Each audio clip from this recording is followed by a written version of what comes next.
যোৱাকালি ৰাতি মানে আজি ৰাতিপুৱা আৰু 2:30-3টামান বজাত আমাৰ গড়চুক থানাৰ ওচি ইন্সপেক্টৰ ময়ূৰজিৎ গগৈ তেখেতলৈ এটা ইনফৰমেশ্যন আহিলে যে বৰাগাঁও অঞ্চলৰ মানুহখিনিৰ মাজত এটা ভিডিঅ' সাৰ্কুলেট হৈ আছে হোৱাটছএপৰ যোগেদি যোন ভিডিঅ'টোত মানুহ এগৰাকীক মানে দলবদ্ধ ধৰ্ষণ কৰি থকা দেখা পোৱা গৈছে মানে প্ৰায় 8-9জনমান মানুহ আৰু এগৰাকী মহিলা আৰু তেওঁৰ লগত মানে গাত কাপোৰ কানি নাই আৰু মানে হে আৰু ভায়োলেন্টলি তেওঁৰ লগত সেক্সুৱেল এছল্ট চলি আছে তেনেকুৱা এটা ভিডিঅ' সাৰ্কুলেট হ'ল আৰু হেতু আমাৰ ওচিৰ হাতত আহি পৰিলে তেতিয়া ইমিডিয়েটলি আমাৰ গড়চুক থানাৰ টিমে ভিডিঅ'টো পাই তাত বহুত কেইজন লৰাৰ মুখকিখনো ওলাই আছিল তেতিয়া ইমিডিয়েটলি আমাৰ টিম ৰাতি 3-3:30 বজাতে বৰাগাঁও অঞ্চললৈ গৈ পেলে অলপমান এনকুৱাৰী আৰম্ভ কৰিলে আৰু আইডেন্টিটি দুজনমান মানুহৰ ওলালে তেতিয়াই 2-3জন মানুহ ধৰিলে আৰু তাৰ পিছত অপাৰেচন চলাই গুৱাহাটীৰ বিভিন্ন ঠাইত মোস্টলি জালুকবাৰী গড়চুক আৰু এজন মানুহ নুনমাটি এই তিনিটা জায়গাৰ পৰা আমি ইতিমধ্যে 7জন মানুহ ধৰিবলৈ সক্ষম হৈছো আৰু এই 7জন মানুহ সেই ঘটনাস্থলীত আছিল আৰু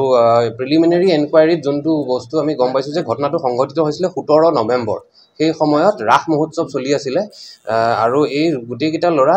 মানে ৰাস চাবলৈ আহিছিল ওচৰতে থাকে বৰাগাঁও অঞ্চলৰে লৰা তো তাহাঁতি ৰাস চাই থকাৰ সময়তে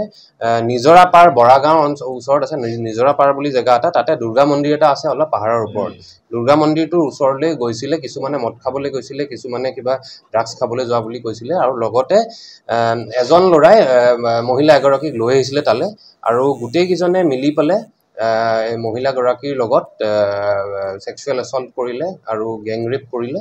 আৰু লগতে এজনে ভিডিঅ' বনালে যোনটো ভিডিঅ' পিছত ভাইৰেল হৈছে আৰু ইতিমধ্যে আমাৰ হাতত আহি পৰিছে এই গুটেইখিনি যেতিয়া আমি পোৱা গলো মানে 7জন মানুহৰ 100% ইনভলভমেন্ট আমি দেখিছো আৰু দুজনমান মানুহ আমি পাইছো নাম তেওঁলোক পলাতক হৈ আছে আমি আমাৰ অপাৰেচন এতিয়াও বৰ্তমান চলি আছে আৰু মানে যথেষ্টখিনি এভিডেন্স আমি পাইছোই আৰু এটা কথা খালি ভিকটিম যোনগৰাকী মহিলা তেওঁৰ আইডেন্টিটিটো আমি এতিয়ালৈকেও ধৰিব পৰা নাই হেতু আমি চাই আছো যেতিয়া আইডেন্টিটিটো আমি পাম তেতিয়া আমি এটা কেছ লম বা যদি আমি বিচাৰিও নাপাও যেহেতু আমি ভিডিঅ'টো পায়ে গলো আমি এটা নিজাববীয়াকে এটা গোচৰ লম আৰু আমি ইনভেষ্টিগেশ্যন ইতিমধ্যে আৰম্ভ কৰিছো আৰু ফাৰ্দাৰ আমি ইনভেষ্টিগেশ্যন চলাই আছো যাতে কেছটো প্ৰপাৰলি আমি বিল্ড কৰিব লৰা কিজন গোটেই কিজন 18ৰ পৰা 22 বছৰ তেনেকুৱাৰ ভিতৰতে সবতছে সৰু লৰাজন 18 বছৰ আৰু সবতছে ডাঙৰজন 23 বছৰ তেওঁৰ নাম কিটা হ'ল এজন হৈছে কুলদীপ নাথ এজন বিজয় ৰাভা তাৰ পিছত পিংকু দাস গগন দাস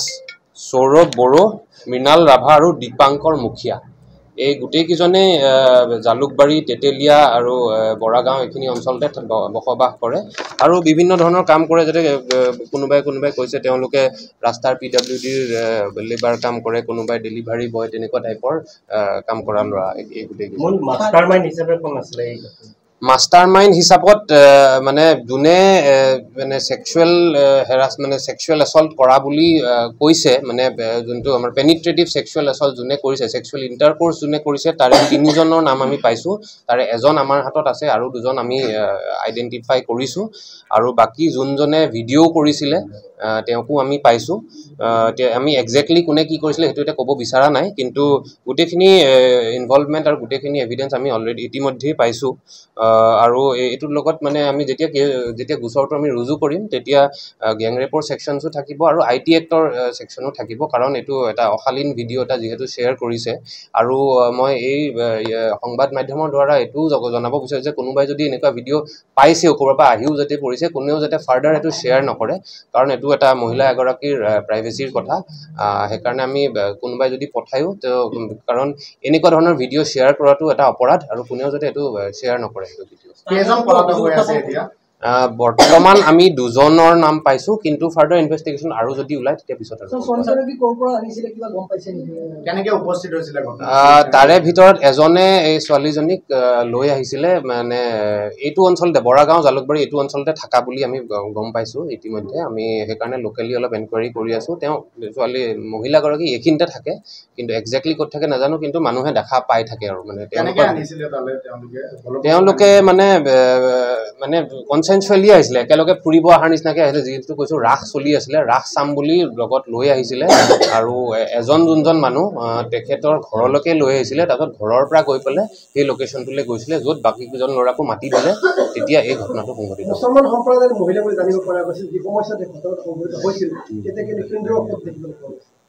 হয় সেইটো বস্তু আমি ফাৰ্ডাৰ ইনভেষ্টিগেশ্যনতহে গম পাওঁ তেওঁ বিবাহিত মহিলা নে কি মহিলা কাৰণ সেন্দুৰটো আমিও দেখিছোঁ বাৰু ভিডিঅ'টোত কিন্তু সেইটো কাৰ মানে তেওঁ কাৰোবাৰ যদি হেৰি ৱাইফ হয় সেইটো আমি পিছতহে গম পাওঁ আৰু স্থানীয় ৰাইজে কৈছে যে সেই জেগাত খুবেই মদৰ আড্ডা ভাঙৰ আড্ডা এই ধৰণৰ খুব এটা পৰিস্থিতিটো ভাল নহয় অস্বস্তি পাইছে এটা মন্দিৰৰ প্ৰাংগণত সহযোগিতা নাম নকৰাৰ কথা কৈছে বহু ব্যক্তি মন্তব্য কৰিছে এইটো কথা দিনতে যাবলৈ তেওঁলোকে ভয় লগা এটা পৰিৱেশ বুলি বুজি পাইছে সেইটো আমি খবৰ পাইছোঁ আৰু যথেষ্ট সেইটো দূৰত মানে পাহাৰীয়া জেগা আৰু মন্দিৰটো আছে আমি এতিয়া গম পাইছোঁ বস্তুটো আমি জেনেৰেলি আমাৰ তেনেকুৱা যোনবিলাক অলপ আহতীয়া জেগা আছে চবতে আমাৰ অপাৰেশ্যন মাজে সময়ে চলি থকা যায় কিন্তু তাত গাড়ী চাৰি যাব নোৱাৰে বা মানে সহজতে যোৱা নাযায় সেইকাৰণে এভৰিডে যোৱা নাযায় এইবিলাক জেগাত কিন্তু যেতিয়া আমি যেনেকৈ খবৰ পাওঁ তেনেকৈ আমাৰ একশ্যনটো লৈ থকা হয় আৰু যিহেতু এতিয়া কথাটো ওলাই পৰিছে আমি আৰু ইম্পৰ্টেঞ্চ দিম ড্ৰাগ মানে প্ৰায় যোনকেইজনক আমি ইণ্টাৰগেট কৰিছোঁ ৩-৪জনে মদৰ বটল লৈ তাত মদ খাব গৈছিলে আৰু ৪-৫জনে কিবা ভাং লৈ গৈছিল বুলি কৈছিলে তো মানে অলপ এডিক্টেড মানুহখিনিয়ে তাত গৈ পেলাই যায় বুলি আমি গোটেইখিনি ক্ৰাইম হিষ্ট্ৰী এতিয়ালৈকে আমি পোৱা নাই এতিয়ালৈকে দিয়া নাই একো এতিয়ালৈকে যেতিয়ালৈকে নিদিয়ে আমি নিজাববীয়াকৈ গোচৰ দিছোঁ আমি এতিয়ালৈকে আইডেণ্টিফাই কৰিব পৰা নাই আইডেণ্টিফাই কৰিলেহে মহিলাগৰাকীক আমি সোধ কৰিম বা তেওঁক এক্সামিন কৰা যাব মেডিকেল এক্সামিনেশ্যন যিহেতু আপুনি এটা কথা স্পষ্ট কৰিছে যে দুগৰাকী দুৰ্বৃত্ত তেওঁ আইনৰ সুৰুঙাৰ মাজে হাৰি যাব পাৰিব তেনেকুৱা একো কাৰণ আমাৰ একদম টাইট এভিডেঞ্চ আছে কাৰণ ভিডিঅ'টোত তেওঁলোকৰ মুখকেইখনেই ওলাই আছে তো তাতকৈ বেছি এভিডেঞ্চ আমাক নালাগে তো তেওঁলোকে কোনো আইনৰ সুৰুঙালৈ হাৰি যাব নোৱাৰিব চলি আছে এতিয়া অভিযান গুৱাহাটীৰ বিভিন্ন জেগাত চলি আছে তো অতি সোনকালে আমি বাকী দুজন আপুনি বিচৰা বাতৰি পাব কেৱল নিউজ 18 এপত নিউজ 18 এপ ডাউনলোড কৰিবলৈ স্ক্যান কৰক এই QR কোড গুগল প্লে ষ্টৰতো পাব এই নিউজ 18 এপ